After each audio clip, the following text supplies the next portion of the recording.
Onde as crianças com idade inferior a 10 anos devem ser transportadas, ressalvadas exceções. Aqui diz, no banco dianteiro com cinto de segurança.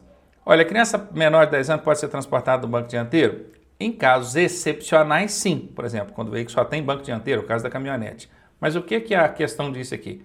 Ressalvadas as exceções. Desconsidera as exceções, vai só na regra geral. A regra geral diz que crianças menores de 10 anos têm que ser transportadas no banco traseiro. Então, no banco dianteiro, está errado. Na alternativa B, diz no banco dianteiro. De novo, ó, banco dianteiro, está errado. Ronaldo, mas nem com o responsável, nem com o cinto de segurança e nem com nada. Criança menor de 10 anos, banco traseiro. A alternativa C foi direta, enfática, disse no banco traseiro e ponto. Não titubeou. Certamente será essa a resposta. Mas vamos analisar aqui a alternativa D também. No banco traseiro, com o devido dispositivo de retenção. Eu ficaria com essa aqui. Ela é mais completa, vocês não acham? A alternativa C foi direta, enfática, objetiva, mas se for uma criança menor de 10 anos, porque quando fala dispositivo de retenção, começa ali com o bebê conforto, de 0 a 1 ano, depois vem a cadeirinha de 1 a 4 anos, depois o assento de elevação de 4 a 7 anos e meio, após os 7 anos e meio até os 10, o cinto de segurança, que também é um dispositivo de retenção. A alternativa D, com certeza, é a resposta. Bom, antes da resposta, eu quero te avisar que eu criei um treinamento com todas essas armadilhas e pegadinhas, essas covardias que o Detran faz em prova. Se você quiser conhecer, eu vou deixar o link aqui na descrição e também nos comentários, fixados no topo. Confere lá. Ser aprovado no exame de direção veicular é a última exigência para o candidato obter a sua habilitação, nesse caso, habilitação provisória, PPD. Neste exame de direção, uma falta média corresponde a quantos pontos negativos? Olha, tome cuidado. Primeiro eu quero chamar a atenção para você não confundir infração de trânsito com falta de exame. Apesar de ter alguma relação, naquela planilha que o examinador usa, ali no seu exame você não está cometendo infração de trânsito, você está cometendo faltas, tudo bem? Então é o seguinte, não confunda infração com falta. Infração, nós temos infrações leves, médias, graves e gravíssimas, e para cada uma delas tem uma pontuação. Aqui não, aqui é outra coisa. Aqui a gente tem faltas leves, tem faltas médias, nós temos faltas graves e nós não temos faltas gravíssimas, nós temos faltas eliminatórias, beleza? E a pontuação disso aqui na hora do exame é leve vale 1 ponto, média vale 2, grave vale 3, eliminatória não vale ponto nenhum, já elimina de cara, tá bom? Lembrando que na hora do exame você não pode perder mais que 3 pontos. Então quer dizer que se você cometer uma falta grave, 3 pontos na hora do exame, já está reprovado? Não. Até 3 você ainda é aprovado. Passou de 3, 4, por exemplo. Cometeu uma grave e uma leve. Aí já é reprovado, tá bom? Cometeu 3 leves, só 3 leves, mais nada. Cometeu 3 faltas, mas leves, está aprovado, beleza? Então tá aqui, a falta média equivale a 2 pontos, está aqui a resposta A.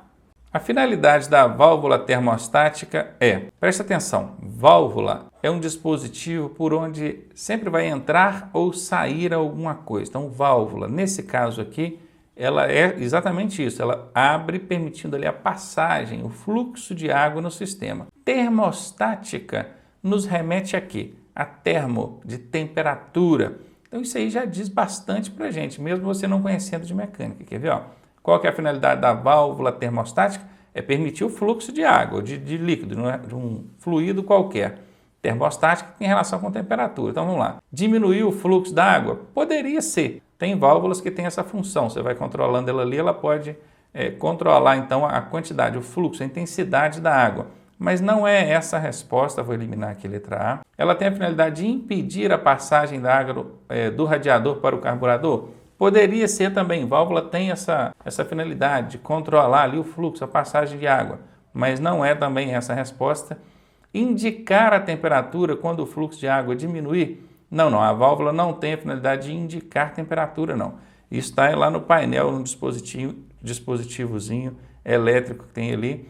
Alternativa C está fora. Alternativa D, então, permitir a passagem de água do motor para o radiador. É exatamente essa a finalidade da válvula termostática. Eu vou explicar para vocês. Olha, o motor está frio. Você acabou de acionar ele está frio. Se a válvula termostática permitir que a água circule ali entre o sistema de arrefecimento, que é o sistema de resfriamento, onde está aqui o radiador, se a válvula permitir que a água passe para o motor naquele momento, o motor não vai atingir a temperatura ideal, porque o motor, para trabalhar, ele precisa de atingir uma temperatura. A temperatura que é chamada de temperatura ideal. Nesse momento não importa qual é. Então, se a água circula desde o princípio, quando você deu a partida no veículo, ele jamais vai aquecer, porque a água está ali refrigerando o motor, não permite que ele aqueça. Agora, o que a válvula faz? Ela fica fechada, não permitindo a passagem de água, enquanto o motor está frio. Quando ele atinge a temperatura ideal, aí a válvula abre e deixa a água circular. E é justamente isso que está escrito aqui, ó. Permitir a passagem de água do motor para o radiador quando a temperatura ideal for atingida. Alternativa D é a resposta a ser marcada. Grande parte dos problemas de relacionamento humano no trânsito ocorre devido a uma série de fatores, como, por exemplo, domínio aos impulsos indesejáveis. Olha, vamos analisar essa pergunta com calma. Grande parte dos problemas de relacionamento. Bom, problemas de relacionamento. Eles acontecem devido a uma série de quê? Eles acontecem devido ao quê? Domínio aos impulsos indesejáveis. Olha, todo mundo sabe o que é impulso indesejável, não é aquela vontade de fazer uma coisa, uma vontade muito forte, mas aí se o camarada tem domínio sobre essa vontade muito forte, vocês acham que esse domínio é o que provoca aqui o problema de relacionamento? Com certeza que não. A falta de domínio desses impulsos é que provocaria. Ter o domínio não provoca problema de relacionamento. Alternativa A está fora. Inversão de valores? Sim, com certeza uma inversão de valores ali provoca, prejudicaria, no caso aí, o problema de relacionamento humano no trânsito. Por exemplo, o pedestre, entre o pedestre e o automóvel, quem que vocês acham que deve ter ali a preferência? A parte mais fraca, é uma questão de valor. Se você inverte esses valores, eu estou no automóvel, então eu sou mais poderoso, eu sou mais potente, então eu devo passar primeiro.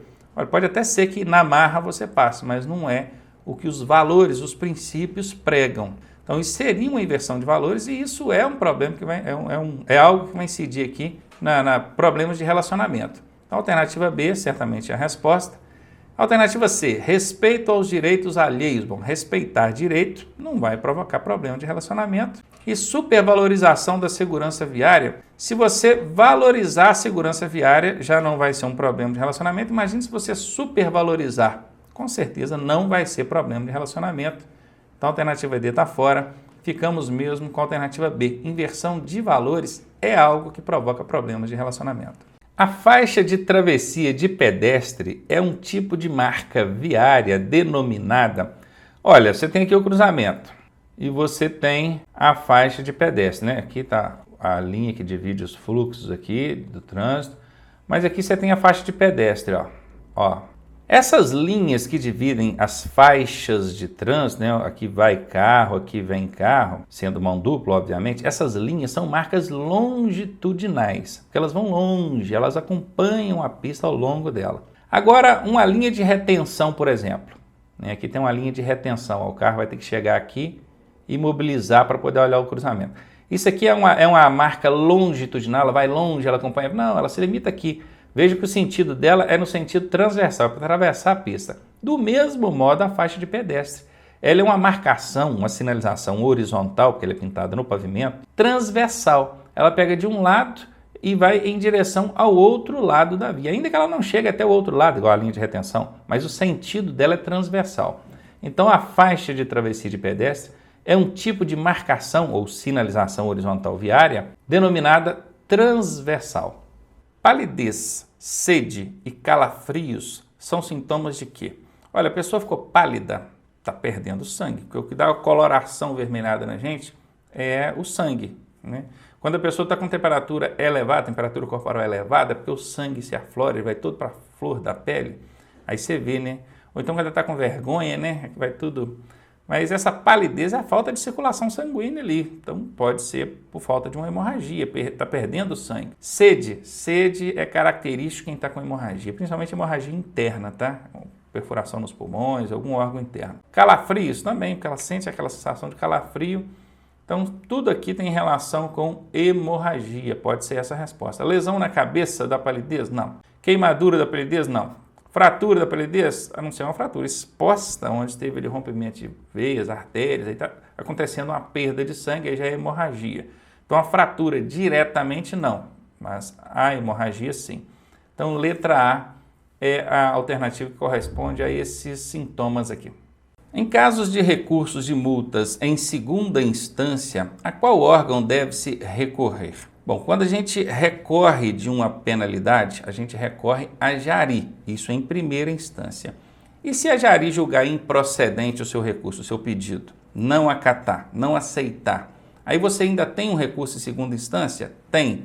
Dentro do processo administrativo de trânsito, você tem a segunda instância. E é isso que a questão está querendo saber, a quem você vai recorrer nessa oportunidade. Então aqui, essa questão, analisando ela, até percebi uma pequena falha. Porque se a autuação, se a penalidade, né, que já não é nem autuação, se a penalidade foi aplicada por um órgão da União, da Federação, do Brasil, né, vamos dizer assim, que fica mais fácil de entender. Pode ser que uma turma especial da Jari julgue em segunda instância. Então, nesse caso, a gente teria aqui como resposta a alternativa A. Mas e se for aplicada a penalidade por um órgão estadual ou distrital, que é do Distrito Federal, ou um órgão municipal? Vai ser uma Jari, uma junta especial da Jari que vai julgar? Não. Aí vai ser quem? Vai ser o CETRAN. Então, vejam que aqui a gente tem poréns. O DENATRAN e a CIRETRAN não vão mesmo, jamais julgar aqui recurso de multa, não são órgãos recursais. Mas a Jari é, em primeira instância, sempre a Jari. E em segunda instância, em casos que a penalidade foi aplicada por órgão da União. E o CETRAN, somente em casos em que a penalidade foi aplicada por órgãos estaduais ou municipais, ou do Distrito Federal. Aqui, quando eu disse que a União, né, a punição, a penalidade foi aplicada pela União, pode até o CONTRAN entrar aí nessa questão de julgamento em segunda instância, apesar de que agora, recentemente, teve aí uma mudança, uma alteração nesse sentido, que o CONTRAN não vai mais julgar em segunda instância, vai ser sempre um ajunto especial da Jari, quando as infrações forem da União aí. E isso em casos específicos também, não vou entrar no detalhe aqui, porque senão vai prolongar demais a correção da questão, que é quando tiver suspensão por mais de 6 meses, quando a infração for gravíssima, ou quando incidir ali na cassação da CNH. Então, aqui na parte da União aqui é mais complicado. Mas, enfim, apesar de ter deixado uma contradição aí, uma contestação, eu tenho certeza que a intenção do examinador aqui foi pedir essa resposta. CETRAN recorre em primeira instância à Jari, em segunda instância ao CETRAN, Conselho Estadual de Trânsito, ou CONTRANDIF, se for no Distrito Federal. A placa de regulamentação R23 significa: não precisa se preocupar em decorar o código da placa. Apenas visualize a placa e responda a questão. O código não vai perguntar na sua prova. Olha, essa placa, ela está mostrando aqui um automóvel com a seta apontando para a direita. Quem estudou aí lembra de ter visto também uma placa similar a essa, porém com um caminhão, né, desenhado aqui, um caminhãozão. Isso aqui é um caminhão, tá, gente? E apontando aqui. Aí seria ônibus, caminhões, veículos de grande porte, mantenham-se à direita. Agora, essa aqui não está falando de veículo de grande porte, ela está falando de veículo de pequeno porte, veja bem.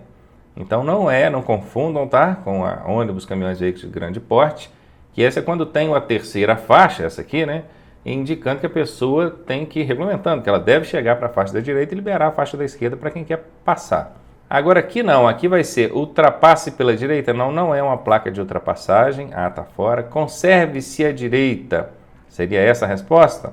Mantenha-se à direita, viram? Conserve-se à direita e mantenha-se à direita. Veículos à direita, olha que interessante. Se fosse a placa aqui de ônibus, caminhões, veículos de grande porte, o termo utilizado seria mantenha-se. Mas como não é essa, o termo utilizado foi conserve-se à direita. Tem pegadinha? Não tem. É decorar mesmo. Então deixa eu cortar esses veículos à direita aqui. Ficamos entre o conserve-se à direita e mantenha-se à direita. Percebam que colocaram duas alternativas bem similares, que é para pegar aquela pessoa que estudou pouco. E placa é isso. Tem que decorar mesmo, de preferência decorar o significado exato e a aplicabilidade dessa placa no trânsito.